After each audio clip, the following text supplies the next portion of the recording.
குற்ற பரம்பரை படத்தில் நீண்ட இடைவெளிக்கு பிறகு இளையராஜாவுடன் பாரதி ராஜா இணைய இருப்பதாக கூறப்படுகிறது. பாரதி ராஜா, இளையராஜா நடிப்பில் கடைசியாக வந்த படம் நாடோடி தென்றல். அதன் பிறகு பல்வேறு இசையமைப்பாளர்களுடன் இணைந்து பணியாற்றினார் பாரதி ராஜா. இந்நிலையில் 2007ஆம் ஆண்டு இருவரும் குற்ற பரம்பரை படத்தில் மீண்டும் இணைந்து பணியாற்றுவார்கள் என்று அறிவிக்கப்பட்டது.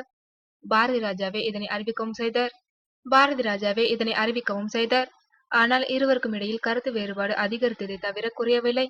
குறிப்பாக மதுரையில் நடைபெற்ற அன்னக்கொடி படத்தின் இசை வெளியீட்டு விழாவில் பாரதி ராஜாவின் பேச்சு இளையராஜாவை அவமதிக்கும் வகையில் இருந்தது.